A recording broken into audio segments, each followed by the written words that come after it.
had been a therapist for about 4 years, hmm and I had diagnosed other people with autism, right? So this wasn't the first person, but the person that was sitting in front of me was a black man.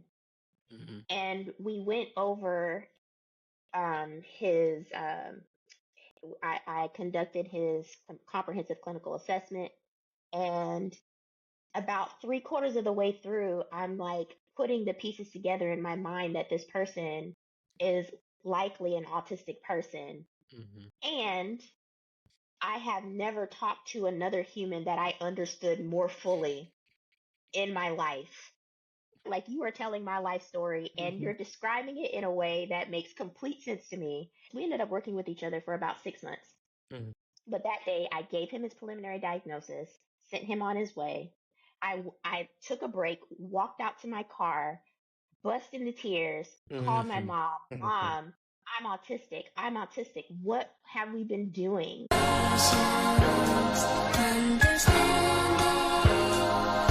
Peace, my people. Welcome to I Must Be Buggin', where we have honest, relatable conversations packed with powerful insights that spark curiosity and help melanated, gifted, and neurodivergent folks feel seen, safe, and celebrated. Here, labels don't have to feel like pathology, and complexity feels comfortable.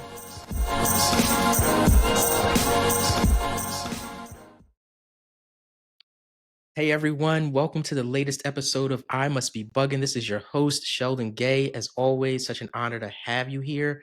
Today, I'm really excited. We have a special guest that we've been connected for a while, but finally, the universe has saw fit that we should do some work together. But before we do that, as always, I start off with a visual description for those it might be helpful for. And so today, I have my black over-ear headphones on. I have on my right wrist a black watch, on my left wrist a bracelet made of purple crystal. I am a black man in my 40s with curly gray hair. I've got a couple of grays. Curly black hair, which is faded on the side and the back, a mustache, a little goatee. And today I'm also wearing a shirt with a Malcolm X quote that starts with the fact that Black women are the most, sorry, let me make sure I say it right, most disrespected group in America. And you can go look up the quote. I'll put it in the show notes. With that, let me tell you a little bit about our guest. Janelle Johnson, licensed marriage and family therapist, is an award-winning educator and disability advocate with lived experience and the founder of Bridges Family Life Center, a neurodiversity clinic and consulting practice near Raleigh, North Carolina. Mrs. Johnson is also a neurodiversity and disability researcher who provides engaging equity and inclusion training, consulting, and speaking for leaders of helping professions internationally. In her free time, you'll find her eating delicious food, hiking with her family, and watching K-dramas. Thank you so much, Janelle, for joining us. Why don't you, tell us a little bit about yourself, but also tell us, what is the future of neurodivergent and disability advocacy? Oh man, Sheldon, thank you for having me. I'm so excited to be on the podcast with you, and to finally be connected face to face, kind of through the screen. Right. Um, a little bit about me before I get started. So I am a Black woman. Um, I'll give you a visual description. I am wearing uh, glasses and silver earrings, and my hair is in a individual twist updo. Um, I am wearing a pink sweater with a black shirt, and I'm sitting in a brown chair, and there's a picture behind me on the wall of the beach. So, um, I'll start, I guess, a little bit with my background, or a little bit about me. Mhm.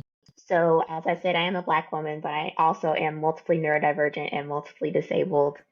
And I'm the parent of a multiply neurodivergent, multiply disabled Black boy. I'm married to a neurodivergent Black man, and on and on and on. And I've been working with neurodivergent folks, especially Black and Brown neurodivergent folks, for um, about 14 years as a therapist, um, with folks that have all kinds of different psychiatric disabilities. So that's a little bit about my background. Now, Yeah. regarding the future of neurodivergent and disabled advocacy, I think that one, where we're headed is moving past or moving beyond, not past, we still need it, but moving past just thinking about neurodivergence and disability as these things that we need to support in order to help people, get services Mm-hmm, or mm-hmm, get jobs. We do need that, definitely. The statistics are there, especially for autistic people. The employment rates are really, really low. So we do need that. I think we are moving past that in neurodivergent and disability advocacy to think about leadership development. What does it look like to be a neurodivergent leader? What does it look like to be a disabled leader? mm-hmm. Unveiling the fact that disabled and neurodivergent leaders already exist. Actually, Um, yeah. and so we're already in leadership positions and we're not finding out that we're neurodivergent or disabled until later. So there's that. And we have examples of that from researchers to all the way to Elon Musk, to be honest. Um, Mm-hmm, so so there's that. And then I think another area, the main area that we're going to see a big push for and in the future of neurodivergence and disability is centering intersectionality, specifically intersectionality of race and gender. mm-hmm. Um, and there's a lot of reasons for that. I'm glad to be one of the folks that's kind of at the forefront of some of that research that's happening. Mm-hmm, mm-hmm. Yeah, no, I mean, so many different things I could pick out of there. I mean, first off, I would say I appreciate you sharing about the lived experience from multiple layers around neurodivergence and disability. I think it's one of the challenges that we see is that people, particularly from melanated and marginalized communities, don't find out about themselves, quote unquote, until later years. And they may also have partners or other family members who haven't been able to embrace, you know, those labels, I'll say, right? And so knowing that at least in your space, right, like there's an embracing of that. And actually, this is also a quick callback to behind me. I forgot to mention behind me is a bookshelf with some of my favorite books and personal items. And one of those books is Black Disability Politics. And I'm at the tail end of actually finishing that book. But today, what's coming up was how, for Black folks, disability has been there, for forever, so far as us living with it, us navigating it. Whether or not we use that label is something different, but speaking to the fact that like there's a really, really there's a big benefit to being able to claim that. The quick story that is also popping to my head is like when we talk to our children about race, we tell them like be proud if whatever somebody's thinking about it, like don't worry about it, blah blah blah blah. But then we're sharing an example of saying, well, then talk to them. What about disability? Like when you talk to them about disability, and it's like, oh, that's not anybody's business, and it's like we kind of can sometimes shun away from that, right? And obviously there's reasons for that, but just to contextualize again the fact that your experience isn't everyone's experience, but for me in the work that I'm doing, I hope to make that more prevalent. So I did want to mention that and thank you again for doing that, because I know that that's not easy. And also talking about, I agree with you 100% about this whole thing of like moving past sort of just accommodations. Like certainly that still needs to be a piece, but really thinking about what does leadership and what does standing, whatever, 10 toes down in who we are, right? And demonstrating that, kind of alluding back to what I was saying earlier, right? It's like, we've been doing this for forever. Like, it's not like all of a sudden in the last 10 years, neurodivergent people and disability people like were manifest somehow, right? And so looking around and saying, Hmm. this thing that we thought was, whatever, that we didn't, we thought we labeled it in a different way or even put like negative stigmas on top of is actually something that can be embraced, something that needs to be honored, because again, it comes in this full package of this person, and seen beyond what may feel uncomfortable for us. So I think that's one of the ways that I would like to say that. But I didn't know if you had anything based on what I was just sharing, if you wanted to add anything to that. Otherwise, I certainly have some follow-up questions for you, but I know I said a lot, so. Yes. Well, I liked what you were saying about a couple of things. First, Mhm. Black Disability Politics is the book. Okay, if you have not read it, Right. do It yourself is. a favor, go get it. Dr. Sammy Shock is doing amazing work. And so I encourage you to get the book. Actually, my school, North Carolina State University, we just started a book club for Black Disability Politics. So Mm, if you're interested in that, I can send you the link, and you can share it with the viewers, and y'all yes, can please. check it out, to join. Um, it's 3 sessions, and so I hope that you're able to join us in that. Our African American Cultural Center is hosting that. Hmm. Um, so there's that piece. Mhm. But also, I wanted to, something that you said or what you were talking about made me think about this quote that I read. You said, Black and brown disabled folk, neurodivergent folk, it's not like we just appeared, we've been around forever. Mhm. And Dr. Victoria Verleza has really good posts on her LinkedIn, on their LinkedIn. And they had a post a couple of weeks ago that said simply, Black autistic women exist. That was the post, Yeah. right? Yeah. Yeah. This post got like 500 likes. Yeah. So it's like, it's like at the same time, we know this, Mhm. but Mhm. Mhm. the Mhm. fact that someone decided to make it a post is just so Absolutely. mind blowing Yeah. and affirming and Mhm. wonderful. So I think that kind of speaks to what I was saying earlier about like the future of indie and Mhm. disabled work and advocacy. Like this intersectionality piece is going to be the center of what you're going to be seeing, and that's for a lot of reasons that I'll be able to get into a little later. Yeah. Yeah. Yeah. Yeah. No, I mean, again, the fact that that post resonates to that level, right? Like if somebody just put up, I'm wearing a black hat today, people be like, oh, all right. But like, again, such a simple statement, obviously, has a lot of layers behind it. And again, it's just a level of resonance that clearly touched folks. So yeah, we can definitely get into that. Um, Before we do that, um, we've talked a little bit about kind of like, say, yourself and your work, but tell us, if I spoke to one of your clients, because you're started the Bridges Family Life Center. If I talked to one of your clients, like, what would they say sets it apart? So the thing that we hear the most Mhm. is I am looking for a Black provider. Mhm.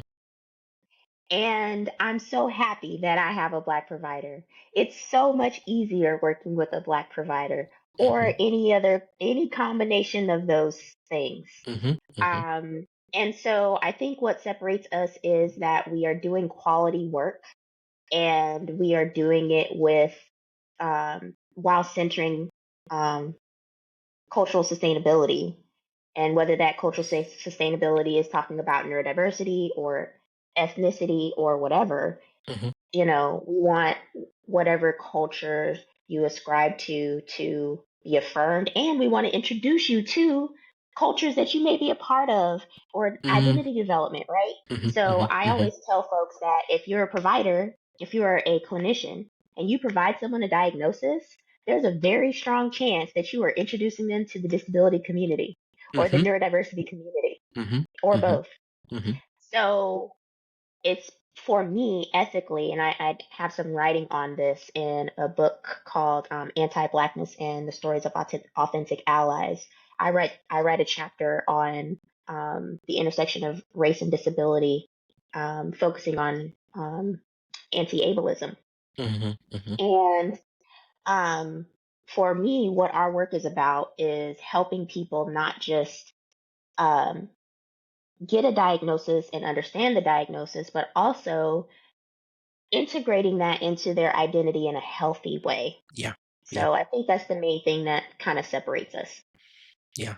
That's beautiful. And very much so aligned with, my podcast, my work, and why I'm so excited to have you here because, yeah, I mean, people have heard me say this before, particularly once, I, just a couple of years ago, I realized that I was, gifted and therefore neurodivergent, and that completely changed my life.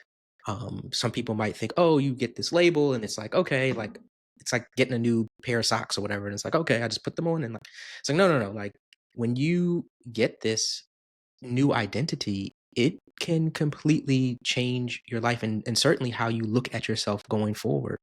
And so having a place where folks are not just going to take the label and again think about all the stuff that maybe they've been hearing for all their lives. Because again, when I finally placed giftedness on myself, all the things that I've been thinking about other people as it relates to giftedness, all of a sudden I had to look, oh, wait, like if this is me, then dot, dot, dot, right? So having a place that is honoring all the complexity that comes with identity integration is a beautiful thing, particularly for melanated and marginalized folks, because we know that um, it comes with other twists and turns because of the systems of oppression, right? And how they just Right. try to find ways to just beat us down from every angle. Like, oh, you cool over here. I want to make sure you feel bad about yourself, right?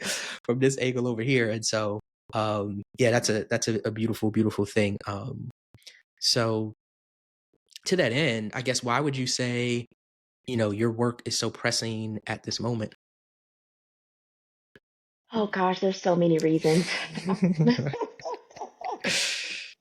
um, the reason that my work is pressing, and I'll speak to specifically to my work as a researcher. Mhm, Um, what I didn't mention earlier is that I'm a PhD candidate at North Carolina State University, and there I am doing neurodiversity research. And so, being a Black autistic researcher, mhm, and um, being at a well-known education research institution is has really been catapulting me into like a lot of different places.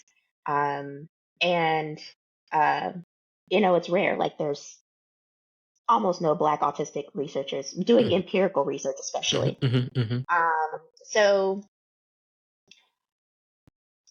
why my work as a researcher is so pressing is because um, we are in the midst of, um, and when I say we, I mean Black and Brown neurodivergent people.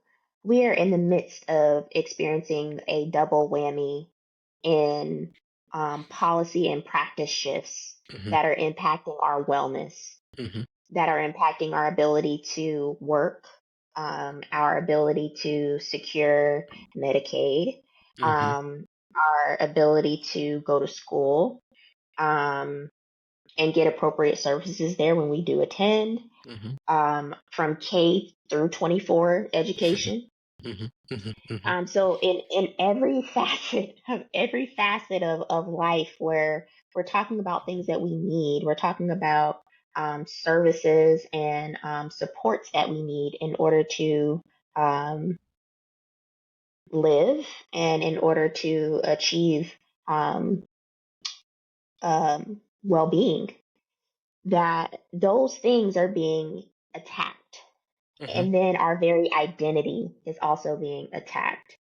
So the work that I'm doing as a researcher is really important because the reason that we are where we are is because we, until this point, hadn't really thought enough about mhm, preparing neurodivergent leaders, specifically Black and Brown neurodivergent leaders, to sit at different tables, mhm, mhm, to mhm, be policymakers, to be the heads of departments and lead faculty development, mhm, to be researchers. And so you're putting out different work that's influencing what's happening with practice development, Mm-hmm. and how therapists interact with their clients. Like these leadership positions, Mm-hmm. we need to be there. We need to be there so that we can influence change in those spaces. Um, we need to be in community with one another to dream up something else that Mm-hmm. doesn't exist yet. Mm-hmm.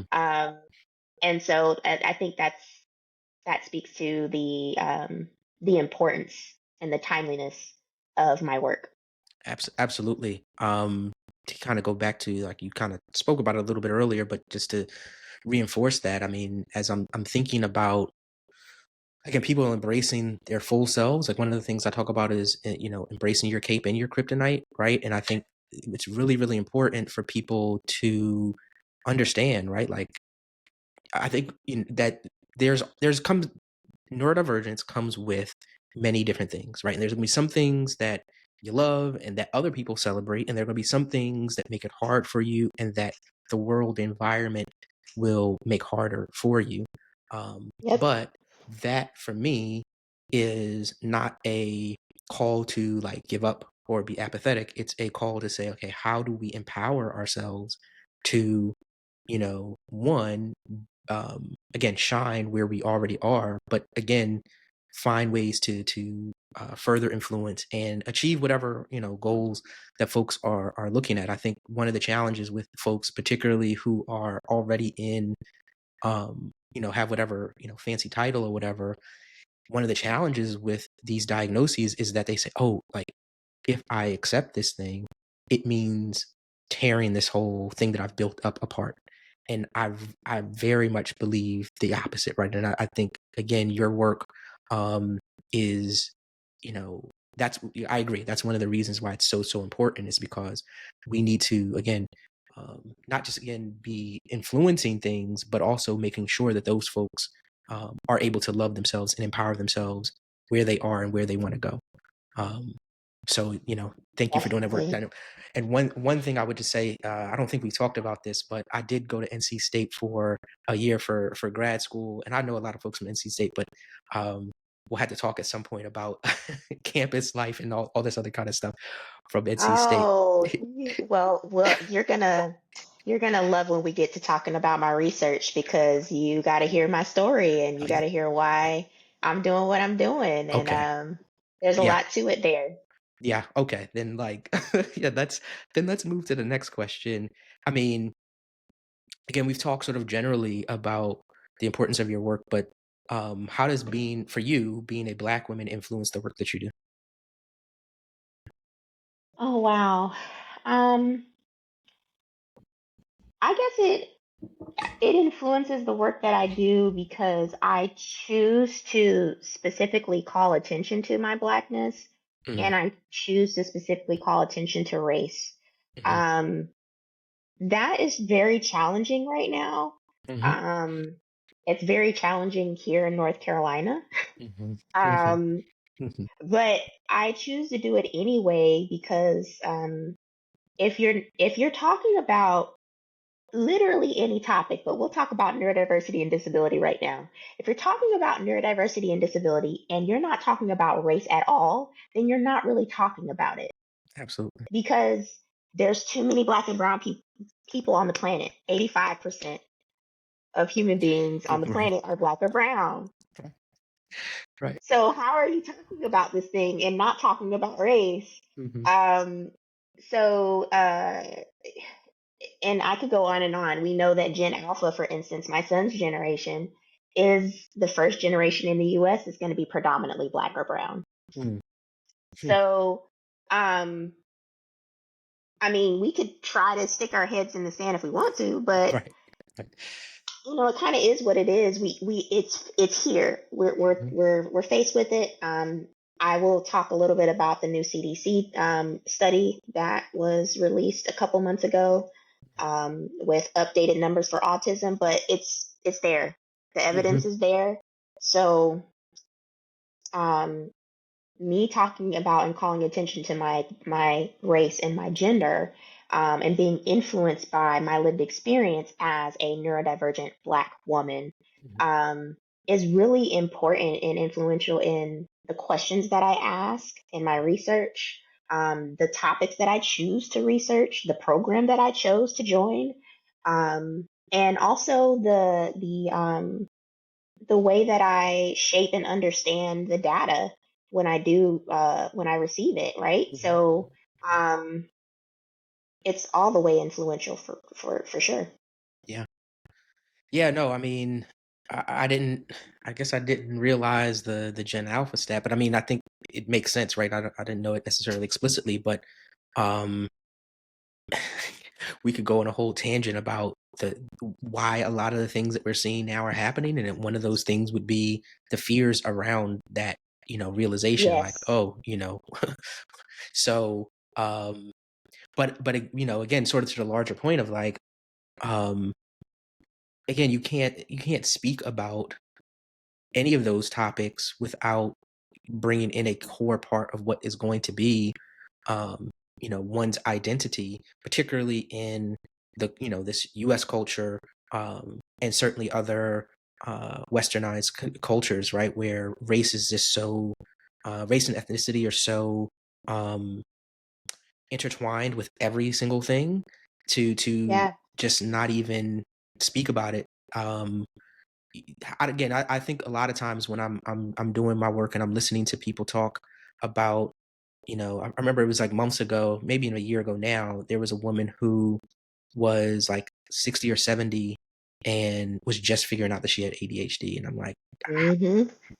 that's not simply because she just, whatever, like just finally read a book. It was because of all these different places that erased us from these experiences, right? And so instead of us getting and being able to going back to your work, right, like instead of us being able to positively integrate those aspects into who we are and even receive accommodations for different things that we may need, the system told us you're lazy, you're broken, all these different things. And so um again, finding ways to say, look, here are these things, and also how this shows up for you differently as a Black person. I mean, stimming, for example, is one of the things that a lot of people, or a few people I know now are talking about, um, how stimming for a Black person or, a brown person could look completely different than what we Yes. traditionally might see on a TV show or, just hear about. And so if you're not looking out for that, again, that behavior can look uh, very different. And typically we know that, again, for melanated and marginalized communities, a lot of those things get pathologized or, punished. Um, so, um, so to kind of to that end, right? Like what are some of the impacts of neurodivergence that most aren't speaking to? And maybe you've seen this just generally in your work, or maybe you've seen some of this in your research. What kind of things are people not talking about enough? Sure. Before I speak more to that question, I wanted Go ahead. to highlight your point about stemming and how Mm-hmm. stemming can look different Mm-hmm. based on one's ethnicity or culture or upbringing. Mm-hmm. Um, so we have seen some really cool things in at Bridges and other Black and Brown providers who diagnose and treat. I put in quotation Mm-hmm. marks Mm-hmm. Mm-hmm. autism. Um, and one of the things that I have in some of my trainings, I do trainings on this um, understanding diagnosing and treating autism in Black and Brown women. Um, but for Black women or Black people in general, Mm-hmm. one of the examples that I've seen is beatboxing as stimming. Mm-hmm. Mm-hmm. And Mm-hmm. so we were like, oh, how is this person just? How do they do this? How do they have this skill set?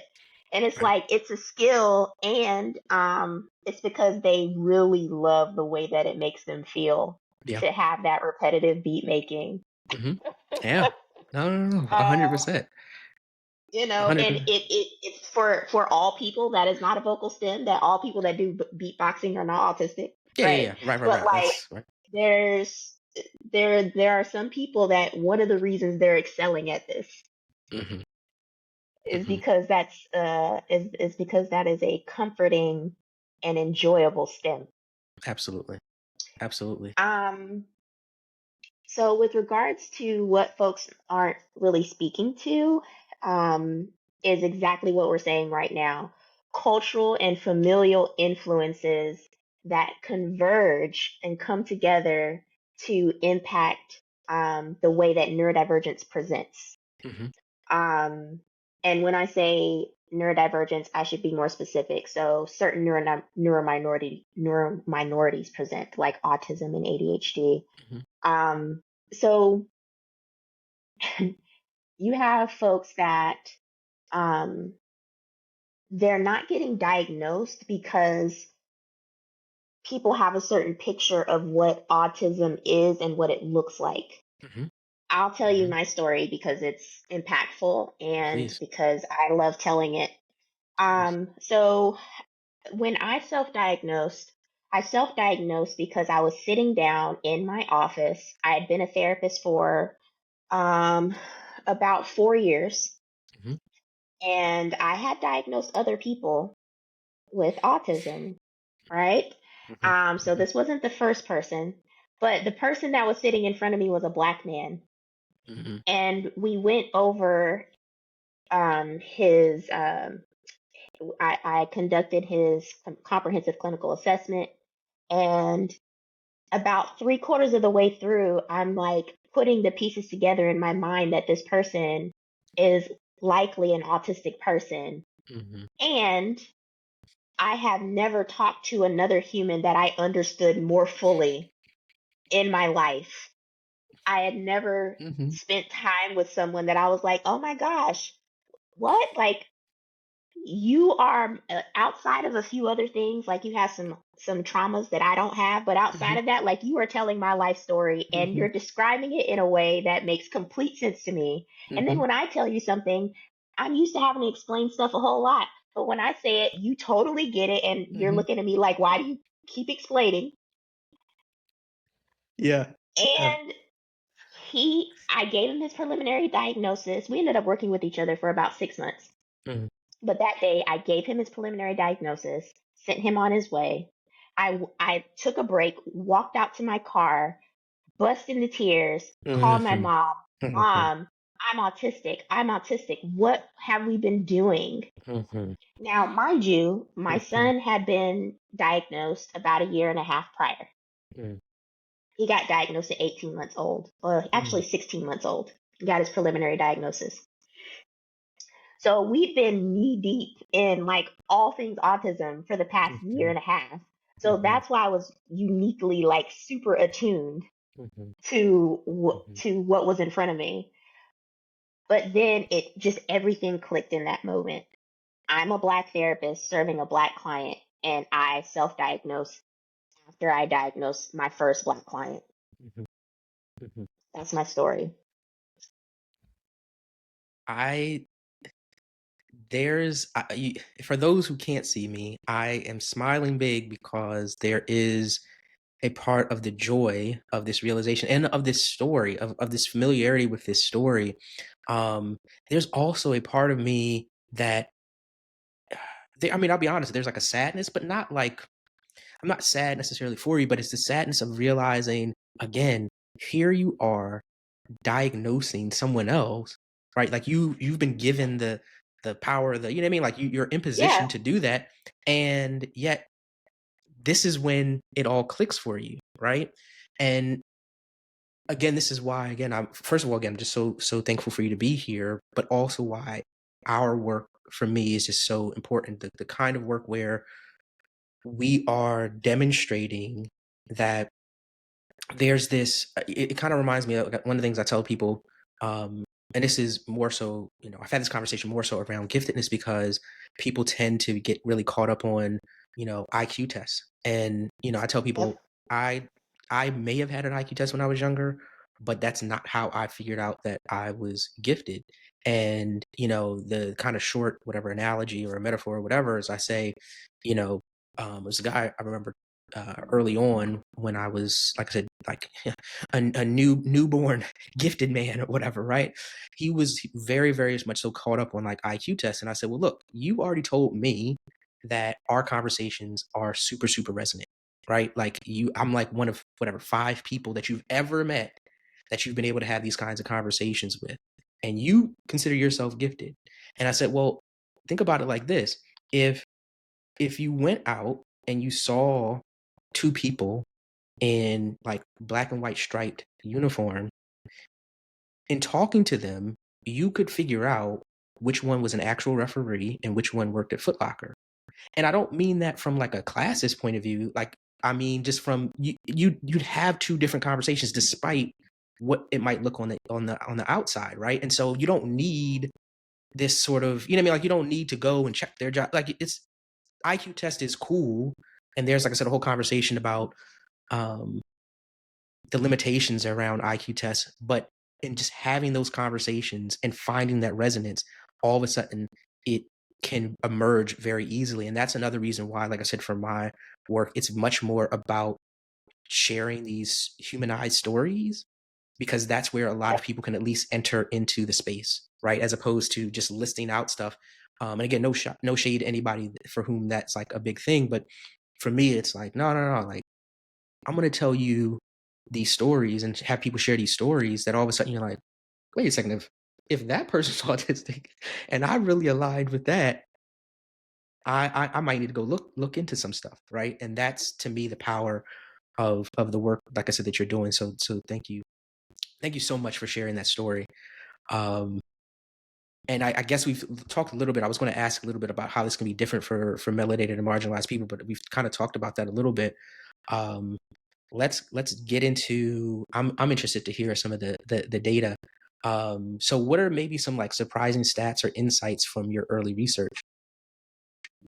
Sure. So first, I'll talk about why I decided to get into this. Absolutely. Originally, I was planning to do my PhD in industrial organizational psychology. That was my plan. Then I met my advisor, Dr. Jamie Pearson, and she is at the forefront of Mm, education interventions for Black autistic families. mm. Um, and so I was talking with my dean. I also went to NC State for undergrad. And Okay. so, long story short, I ended up getting a meeting with my old dean of my old college for psychology. And we were talking about setting myself up to apply for the IO Psych program at NC State. And somehow or another, we started talking about autism. I don't know how it came up. I don't know why, Jesus be doing interesting things.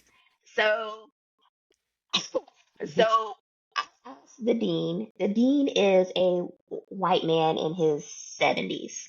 Mm, I asked the dean, um, what is your picture of an autistic person? mm. So I'll ask you, what is your picture of an autistic person? For me,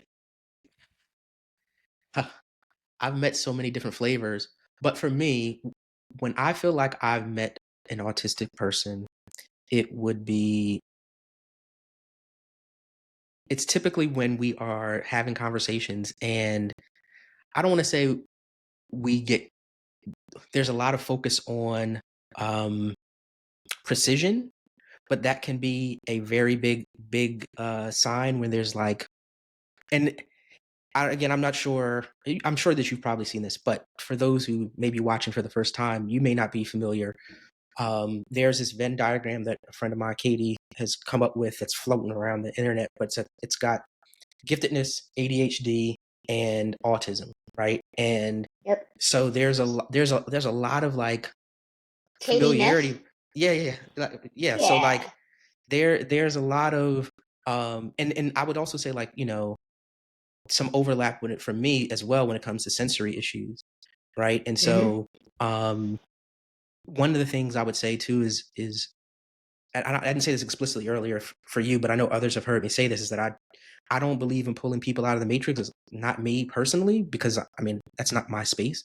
I'm not a therapist. I'm not like, psychologist. I'm not somebody who should be doing that. If you ask me, I'll give you, but I don't believe in pulling people out of the matrix. But what I will say is that, again, going back to saying, like, when I feel like I'm recognizing, that is, again, the sensory stuff, when people don't realize their sensitivity to heat or their sensitivity to sound.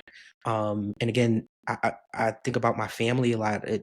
When I flash back to things where I'm like, this person always gets upset when, you know, the heat is supposedly, too high. Everybody else is cool, right? And so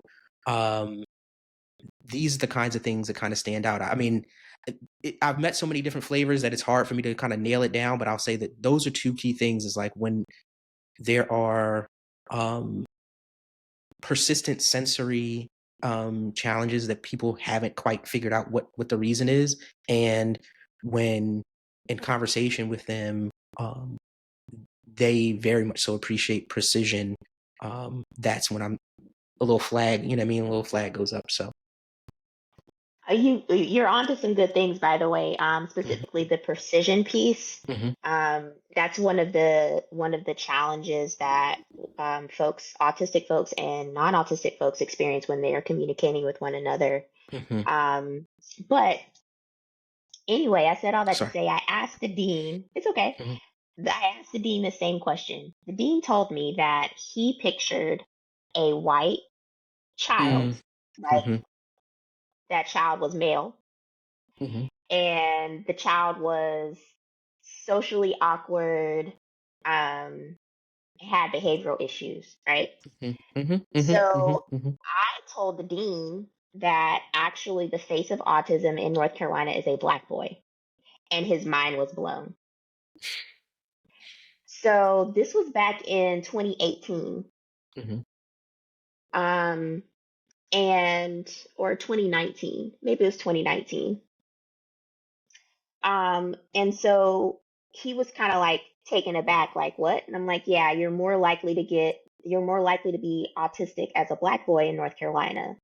So the CDC data that just came out this year is just now catching up to early data that North Carolina was already seeing, that North Carolina was already collecting. Mm-hmm. And so now CDC data that was released based on 2022, or CDC research that was released based on 2022 data from 16 sites focusing on studying autism in 8-year-olds at those sites, found that Black, Asian, Native, and Latine 8-year-olds all are more likely to be Mm-hmm. diagnosed as autistic than their white peers. Hmm. Hmm. That, So, yeah, yeah, yeah, so, yeah. Go so, ahead. so the last year, or 2 years ago, the CDC releases this data every 2 years. They release research every 2 years. So 2 years ago, when this came out, it was only Black and Latine folks that were just slightly, barely 1.1 times more likely to be diagnosed as autistic. Mm. So, Yeah, and yeah, before that, these numbers were like polar opposite. yeah, All the work that we've done up until 2 years ago has been talking about how Black and brown people aren't getting diagnosed enough and how we're missing the diagnosis, right? yeah. So, and that's not to say that that's not relevant, because it is. We're talking about 8-year-olds here. Mm-hmm. So Mm-hmm. for adults, we're still dealing with the same stuff. Yeah. But this is what I was talking about when I was saying, the importance of the research and the importance of the work. Mm-hmm. Thinking about the generation that is Yeah. quickly becoming teenagers and adults. Absolutely. This is their reality. Right. I believe there was a study that came out a couple years ago that said nearly 50% of Gen Z identifies as neurodivergent, like as a self identity. Hmm. So Okay. Sorry. we Go ahead. we got a lot to do.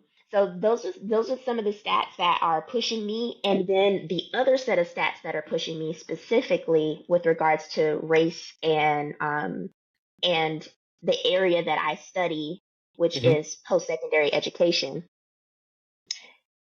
75% of autism research does not document race. Interesting. Yeah. 70, You're I'm saying they don't even write it down, yeah. Sheldon. They don't even write Uh, it down. And I then go ahead. the other piece is 45% of college students at four-year universities are disabled. They may not identify as disabled, but they Mm-hmm. have conditions that give them the right to seek out accommodations. 45%. This is you're blowing my mind on a whole lot of different levels. Um, Particularly because this aligns with a belief that I have, and even one of the things that I'm kind of pushing to speak about more, which is, and again, let me say people identify and use labels that they choose for themselves, but I am starting a campaign against like neurotypical as a term that we really battle with, only because again, if folks are saying even 45%, not even the 50%, like if that's how many people are disabled, if we're talking about 50% of these folks are, considering themselves neurodivergent, then this idea of quote unquote neurotypical being a complete set of other people, to me, is not like, that doesn't really align. Right. For me, it's much more about, I think the real thing that we'll end up finding, and folks like you will end up, sharing, long-standing research on, is that it's really about the normalized behaviors. And there are some of us who, again, because like I said, in this podcast, I'd spent most of my life, if you had asked me 5 years ago if I were quote unquote neurotypical or neurodivergent, I'd be like, I'm neurotypical. There's nothing, like, 100% not true, right? And some of that now as well is because I've been unmasking and also just like pouring into parts of myself that were kind of shamed out of me, as it were, right? And so Yep, for me, this idea, like what you're saying, just validates this concept that like we we need to get away from focusing on, first of all, appropriate not appropriating, but placing this label of typical to a group of folks that like maybe they're not even that typical, right? and, yep. and again, that number is probably even higher because so far as like the neurodivergent folks, is because again, there's still some percentage of those folks who just have completely shunned it or don't realize that their way of being is actually um neuro expansive, as it were. And so Definitely. I can't even share everything that blew my mind about what you were sharing, but thank you so much for saying it. And I'm hoping that somebody who's listening is impacted by that, because yeah, I mean, the ways in which people would typically describe an autistic person, someone with ADHD, I mean, even giftedness, right? Again, one of my challenges Mm-hmm. in being identified is because I didn't look like what everybody Yep. felt like you should look like. And so, um, again, we could have a whole separate episode, so I'm not going to go down that rabbit hole, but thank you so much for sharing those stats. I don't know if you had any other, follow-ups I to that you wanted to did. share. Go ahead. I Go ahead.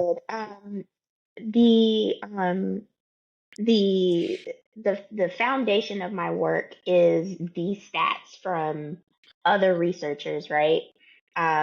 One of those studies that I just quoted from came out of our lab, the FACES lab, Mm, Dr. Pearson's work. So our lab did one of those papers. mhm, So um, in my own work, in my own research, what I have found is that um, number one, Black and brown, neurodivergent, and disabled people are um, ready and um, already on the forefront of rethinking, mhm, reimagining mhm, or education or the four-year university. mhm, They're already doing it. So my last mhm, study that I did, that I just presented on at AERA in April,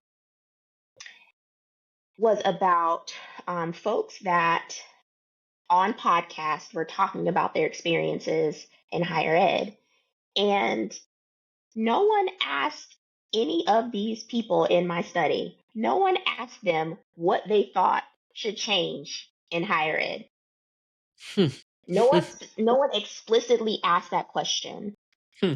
And all the people I have seven what I call discussants in that study. All seven of them, these are black and brown, disabled, or neurodivergent, or both Mhm. people. All of them had multiple recommendations for things that should be done differently, Mhm. ways Mhm. that they would imagine the academy doing things differently, right? Mhm. Mhm. Without anyone explicitly asking them the question. Mhm. Mhm. And Mhm. so my Mhm. work is really about harnessing that. How can we take lived experience and reshape it into expertise that could be translated into policy and practice change Absolutely. that um, that policymakers and um, faculty development teams and different folks like that can take that information, collaborate with us in this the intervention that I'm creating, which is called Next. Mm. That they can collaborate with us to use that expertise to make substantial change because we're already thinking about it, talking about it, imagining it, all Mhm. those things without anyone even explicitly asking us those questions. Yeah. Yeah. And not to go down a rabbit hole too much, but what you're bringing up is a word that I'm also hoping.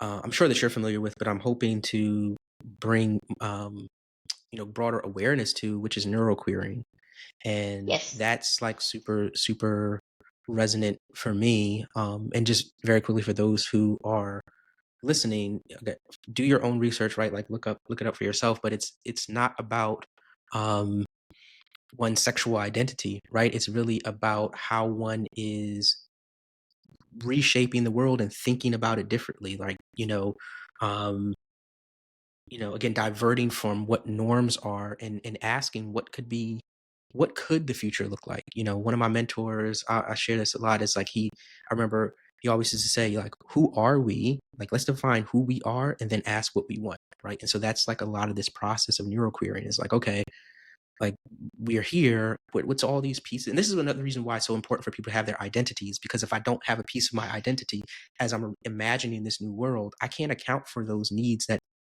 can be attributed to that identity. And so again, I'm not going to go down that rabbit hole. If you have something more to share about that, please do. The floor is yours. But I also know how I can get, so I'm like trying not to to throw us off tangent too much. So Sure, sure. The giftedness is giftednessing. yes, Um, yes. I get it, I get it. Gifted person here. Yeah. So yes, I love Dr. Nick's work, Dr. Nick Walker. Hmm. I love their work. Um, my most favorite thing about Dr. Walker's work is their work on the appropriate academic um, appropriate academic um, embracing of neurodiversity and its language and Hmm. its terms. Hmm. Hmm. Um, so, if you really want to know why those of us that are gifted or academics or um, researchers that we get so upset at the use of the word neurodiverse. Hmm. Hmm. Hmm. If you want Hmm. to know why we get so upset, Hmm. please read Dr. Walker's book, Hmm. so you can know exactly how to use this language Hmm. appropriately. Hmm. So this is one of my favorite books for that. But also, yes, neuroqueering and the concept of neuroqueering is amazing, and I love Hmm. it. My work specifically is centered in Black radical imagination. Hmm. So Hmm. radical imagination in the Black tradition. Hmm. Hmm. Um, and we can talk more about that later. But yes, I do like neuroqueering as well. Have you read this book by Dr. Ruha, Imagination by Dr. Ruha Benjamin? I have not. Okay. I mean, it may be sort of I won't say necessarily old hat to you, but I would suggest if you haven't read it to look it out, look it up.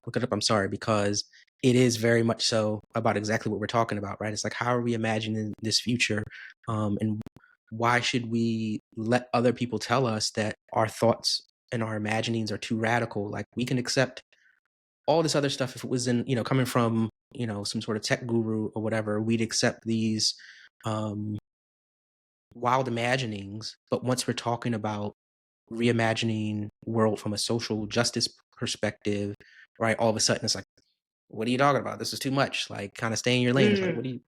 So yeah. anyway, Until it's too late, right? A la Olivia Butler, and how everyone listen, is all about Olivia Butler's work now. listen. That's why, but, and it's, again, this is exactly why, again, your work um is super important, to be able to grasp those imaginings now, right? Like, let's not wait until uh it's far too late before we're like, you know what, maybe we should look into that. It's like, my G, like, the house is already on fire. Like, the smoke, like, you know what I mean? Like, so having said that, and in the interest of time, like, in 10 years, how do you hope the world is changed by your research? What's maybe, a couple Mm. of imaginings that might um come to pass? Oh, there's a couple of things. My work is bridge work, right? So some Mm-hmm. people, their work is very much about their work is very much about dismantling. Mm-hmm. So and I value that. We need that. Mm-hmm. We really need that right Mm-hmm. now. Mm-hmm. So some people's work is really about that, and those are your. I think that's the difference between an advocate and an activist. Mm. Activists are very much like, let's burn it down and build something else. Right. And we need people like that. Right. We also need advocates. We also need bridge builders. I Absolutely. am a bridge builder. Mm-hmm. And so I think what I envision in the future is that we'll see Black and Brown neurodivergent leaders Mm-hmm. in leadership positions in all fields. Mm-hmm. Mm-hmm. Mm-hmm. So I began this work as a mental health equity advocate, right? Mm-hmm. Before I got into neurodiversity and before I got into my own identity and anything like that, because that's the work I've been doing for the last 8 to 10 years. But before that, I was just focused on Black and Brown families and their mental health. Mm-hmm. And to the same end, what I was finding back then was one of the reasons that people were not engaging in therapy was because they couldn't find therapists that looked like them, Mm-hmm. right? Mm-hmm. So I started pursuing becoming a supervisor because I wanted to be able to train more Black and Brown Mm-hmm. clinicians to get Mm-hmm. into the field and stay in the field, And stay right. Right. right? Mm-hmm. So, but then I got into it, and then there's like more roadblocks, right? Like, what about the policies and practices that happen in higher ed that prevent people from even starting or prevent Mm-hmm. people from even finishing? Mm-hmm. And then how are they gonna become therapists, for instance? Mm-hmm. How are Mm-hmm. they going to become the chief medical officer at such and such hospital? How are they going to become a politician? How, like, there are Mm-hmm. these roles, these leadership roles in society that they require advanced degrees. Mm-hmm. Mm-hmm. Mm-hmm. They require advanced degrees at high research intensity institutions. Mm-hmm. Mm-hmm. Mm-hmm. And so we're struggling to get to the place where there's equity for instance, Black and Brown, disabled and neurodivergent people, Mm-hmm.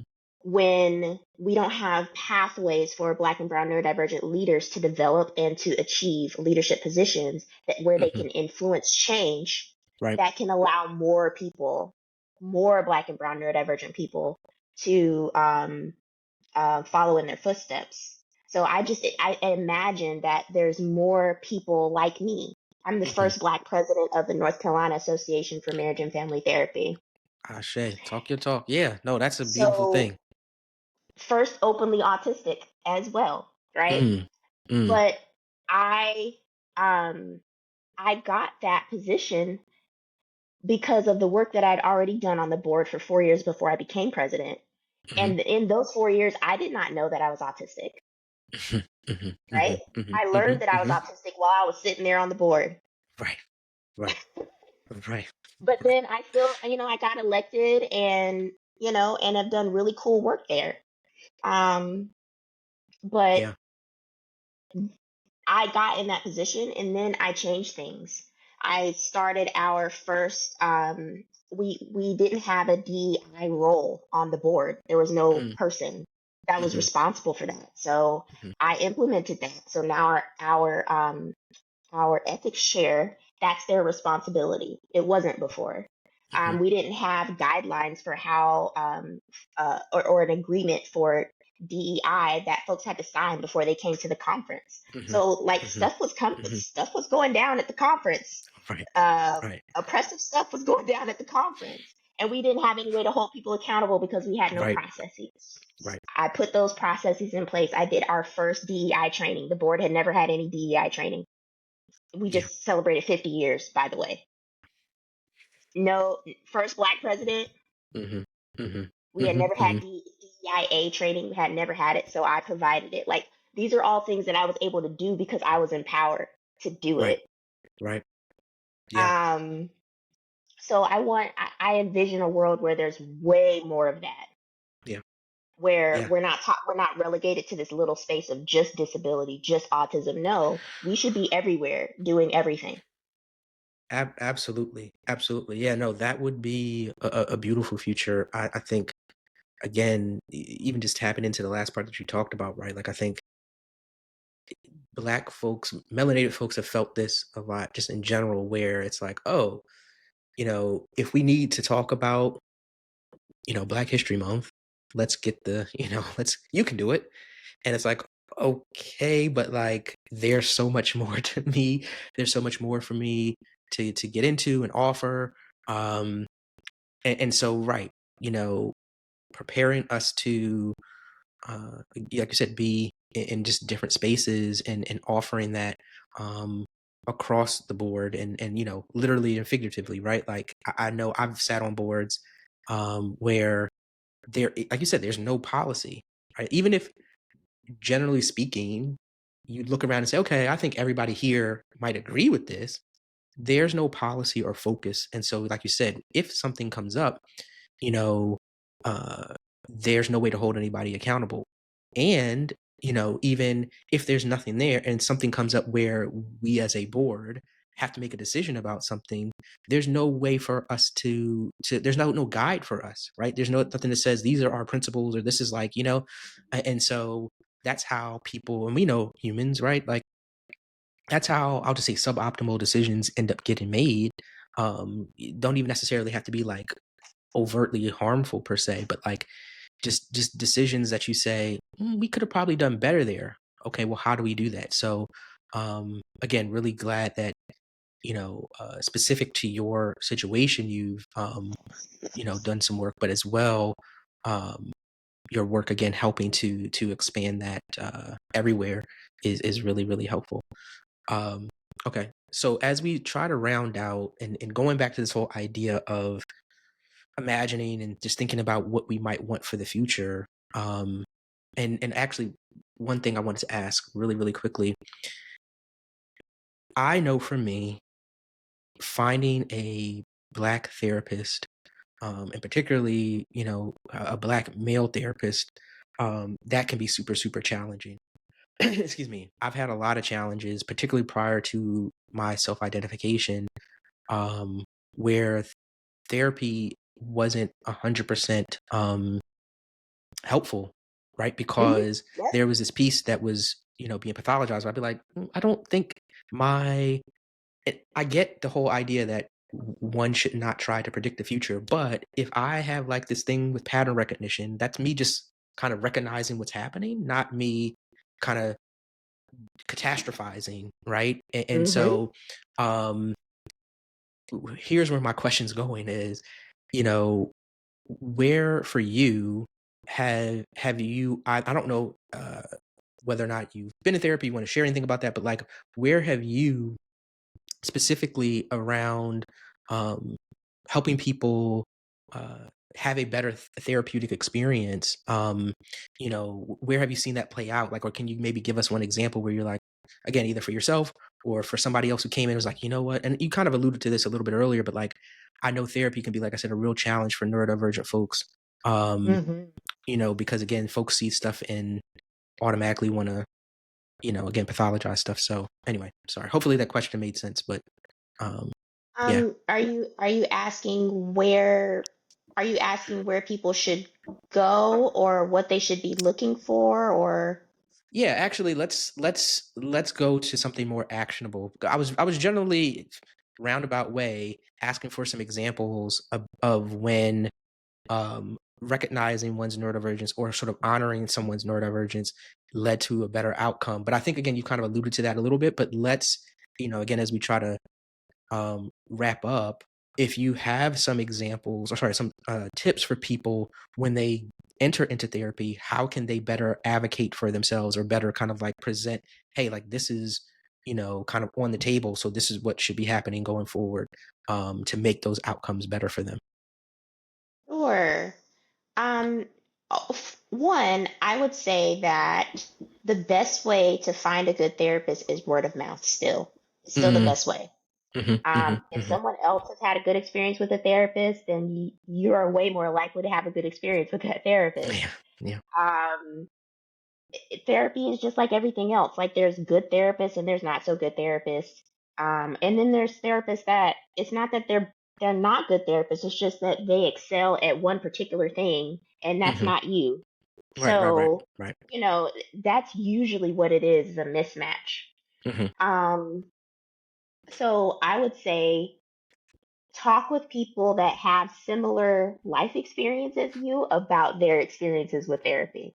You just mm-hmm, ask any person if they don't have a neurodevelopmental condition, for instance, mm-hmm, and then you're asking someone that's managing, I don't know, anxiety, mm-hmm, um, mm-hmm.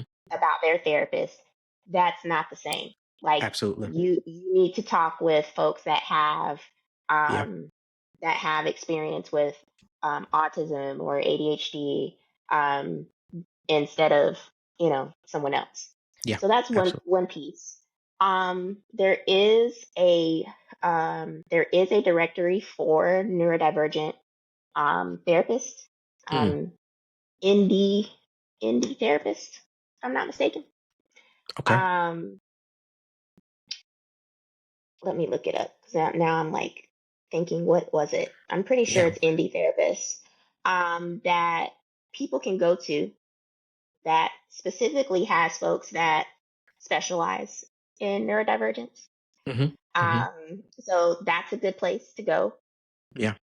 Um, and when you're, if let's say you don't have access to any of that and you're just trying someone out, Mm-hmm, when you go to a new therapist, it's okay to ask them like, what are your thoughts on neurodiversity, or what what is your experience working with people that have neurodevelopmental conditions?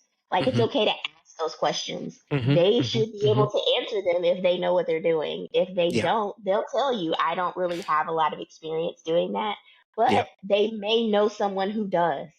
yeah, yeah, yeah, So yeah, they'll be able to refer you to the right people. yeah. A good therapist, and when I say good, I mean they could be good at whatever topic. Mm-hmm, mm-hmm, A mm-hmm. good therapist knows what they're not good at. Yeah. So if someone comes to me and they're like, "Hey, I'm having challenges um, with overeating," I'm Mm-hmm. not your girl. Like I'm not your therapist. Right, right. Um, so then I tell them, like I don't have any expertise in eating disorders.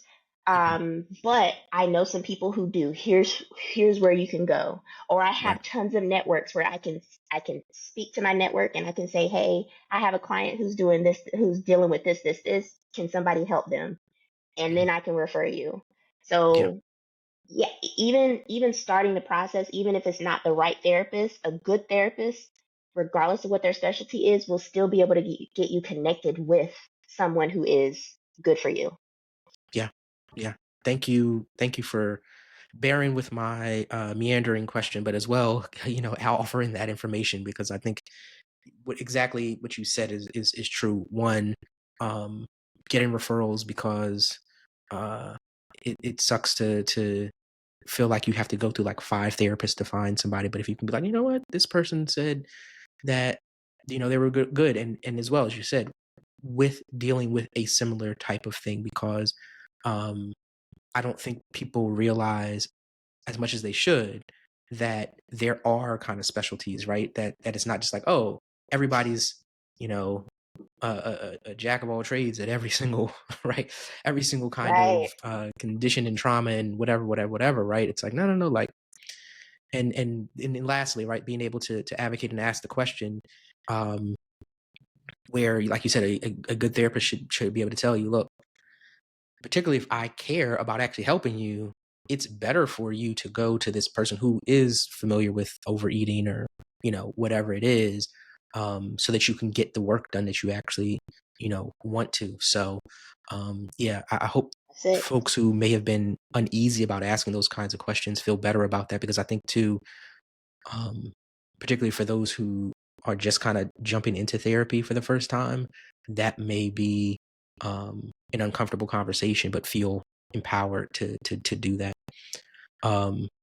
Okay, let me ask you this: what are, like, one or two keys to neurodivergent healing and thriving that you think you know um, you'd like to share with folks?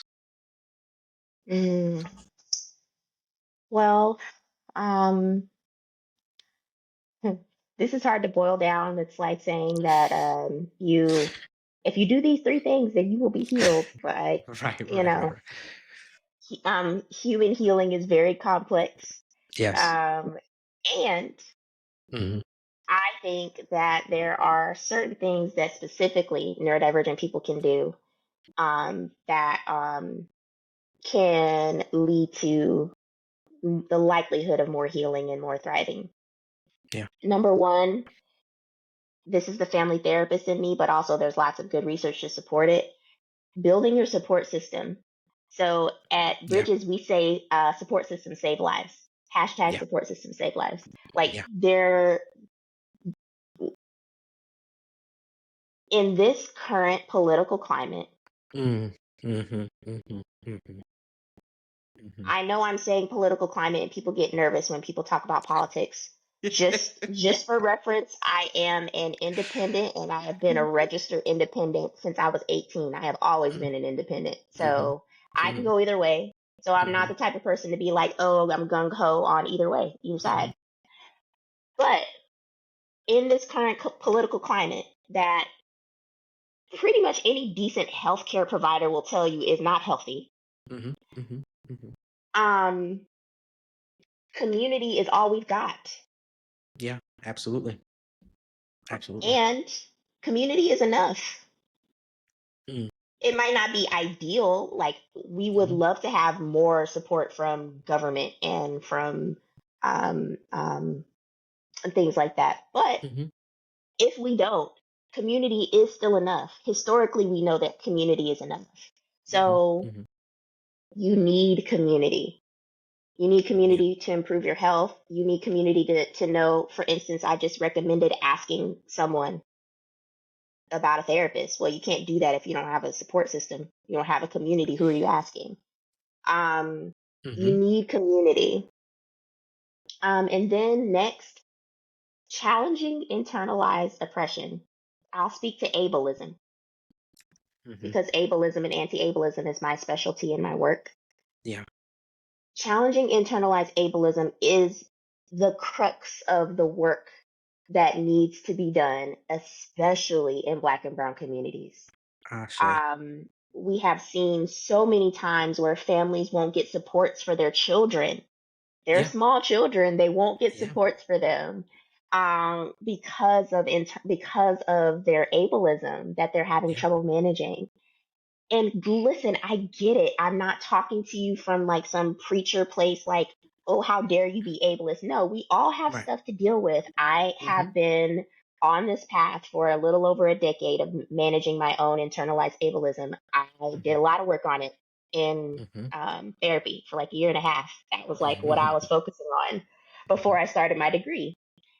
And the work needs to be done for the sake of your mental health, for the sake of the mental health of those that know and love you, that depend on you, like your children, the people that you lead at work if you're in a position of power.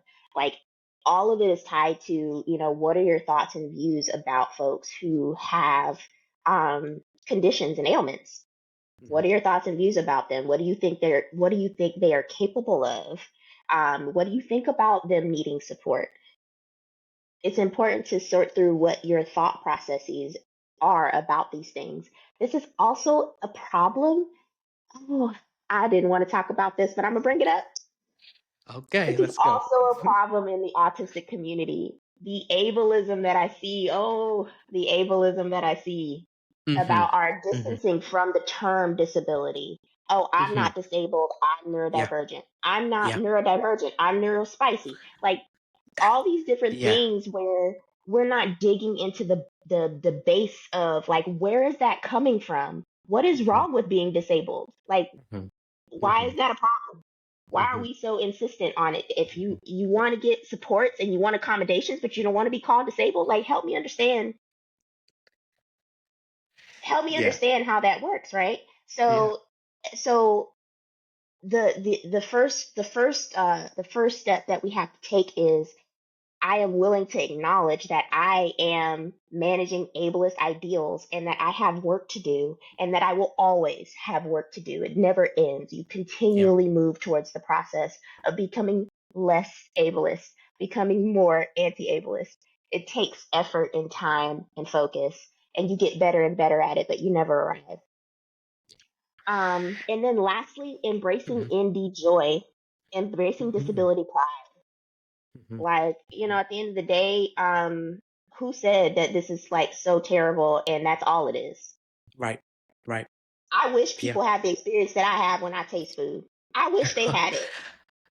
Listen. I wish that they could experience the wonder and how I'm thanking God for my taste buds. And like, I wish they could experience that. Yeah, But not everybody can because they don't have the sensory sensitivity that I do as an autistic right, person to where right. I'm experiencing taste to a different degree than other people that makes me the Yeah, foodie that I am. yeah, So yeah. embrace your indiness, embrace your disability. There are parts that are valuable, even if you're talking about something as serious as managing cancer. Like the fact that you are engaging in an activity that is helping you to connect with support, that people are learning how to care for you in different ways, what that builds, the character that builds in you and the character that builds in your caregivers, like that's Mhm. a unique opportunity for Yeah, growth and development that everybody doesn't get to experience. So yeah, there's something you can find in every facet of disability life and disability culture where there's joy to be had, or there's peace or gratitude to be had. yeah. Ashe. I mean, everything, and I'll just say that just going back to the second point, um, about this ableism,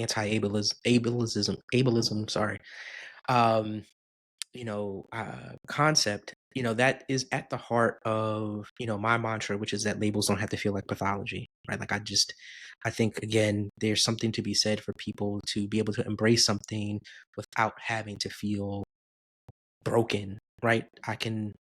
We can find a way to you know what, like, I guess that is a disability, right? But not anyway. So thank you for saying all those different things. Not to start a whole nother podcast here, but the last one more thing really quickly. If you had something that you wish the world could build more capacity for, what would that thing be? And maybe it is, Mm. anti-ableism, um, but maybe it's something else. Um, I wish the world could build more capacity for. Um, I wish the world could build more capacity for nuance. Mm-hmm. Yeah, 100%. We're going in the opposite direction right now. We're becoming Absolutely. less tolerant, less understanding. We're listening less. We're less patient. Yeah. We're becoming we have become the most one of the most polarized versions of society that has ever existed. hmm Um, and so we are in desperate need of more ability to embrace nuance.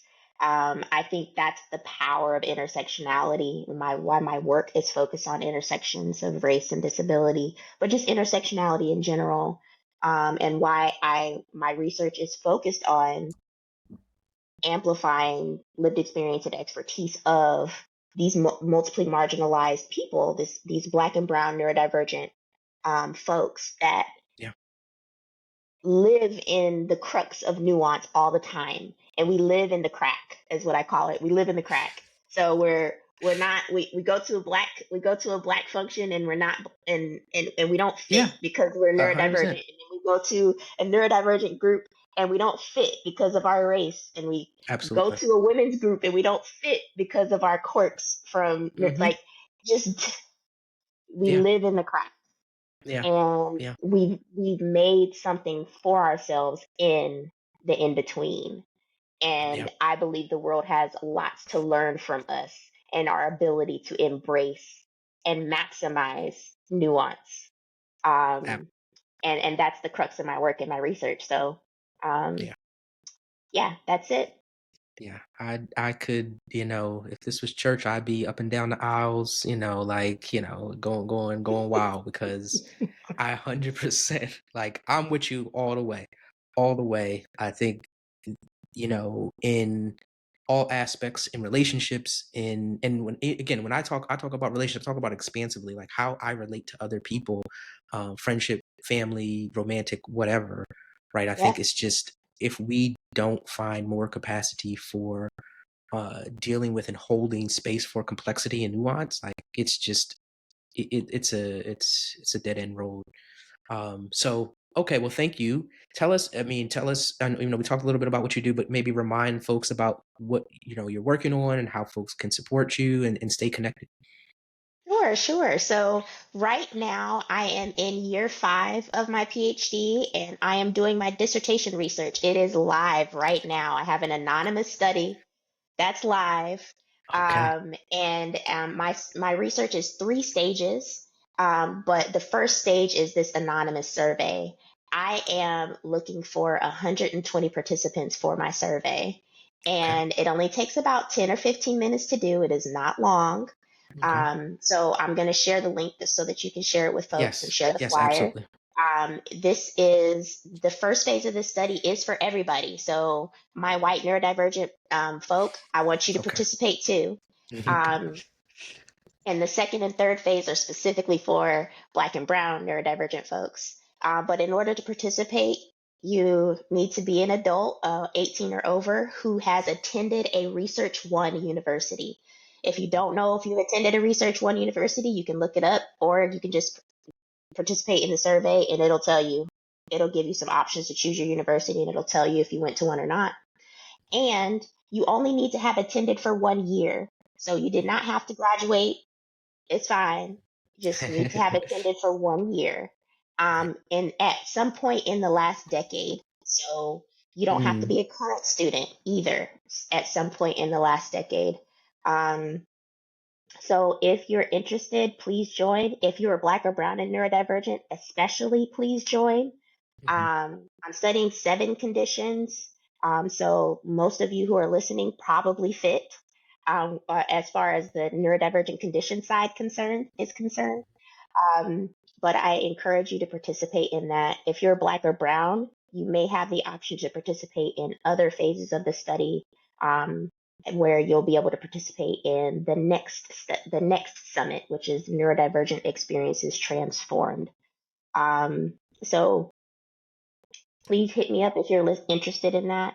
And if you're interested in learning more about that and my research in general. Also, I'm looking for funding for the research, y'all. Hey. I don't know if you know anything about what's going on with funding in higher ed, but those of Yeah, us that yeah. are at this stage where we're in dissertation or we're just entering into postdoctoral work, for instance, we are really having a hard time finding funding because everyone's having a hard time finding funding. Mm-hmm. So that means there's Mm-hmm. almost nothing left for us.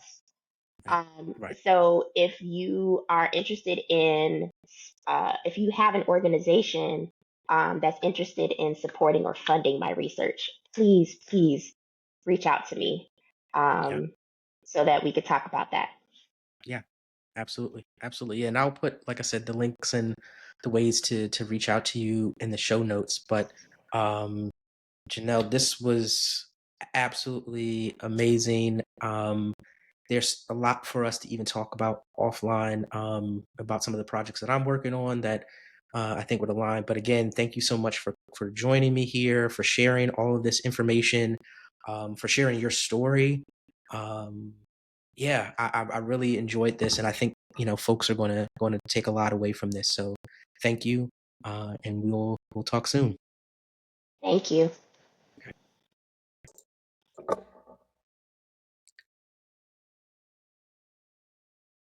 So that was amazing.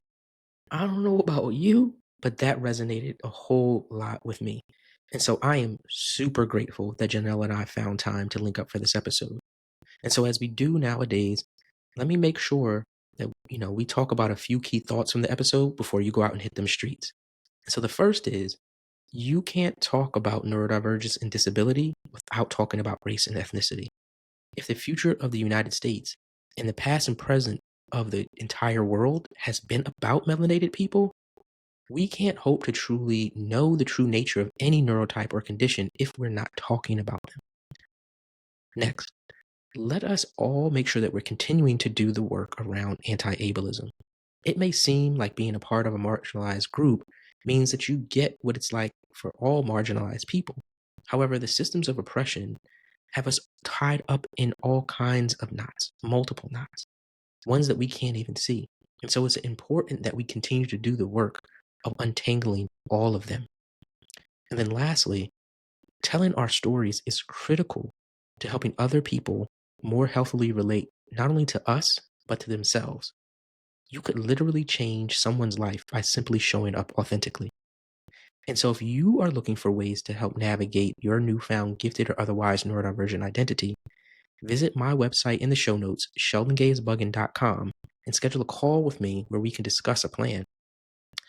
And let me, as always, leave you with these three things. Take time today to help a child feel seen. Make sure that you're starting with your own inner child. Don't be clever, be wise. Change yourself and you will truly change the world. And then lastly, labels don't have to feel like pathology. All right. Thanks for joining me. See you in the next episode.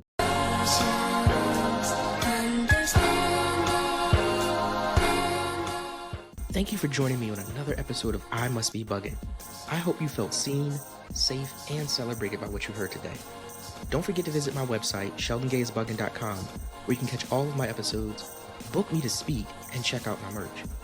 Don't hesitate to hit me up on socials either. I'm eager to hear your thoughts, your experiences, and your stories. Remember, this podcast is all about sharing humanized narratives about who we are and how we contribute to the beautiful and necessary diversity of humanity. This is our place to unmask and just be. And if you've enjoyed today's episode, please share it with a friend, leave a review, and subscribe. It helps our people find community. So until next time, stay up and enjoy who you were meant to be. Ashe.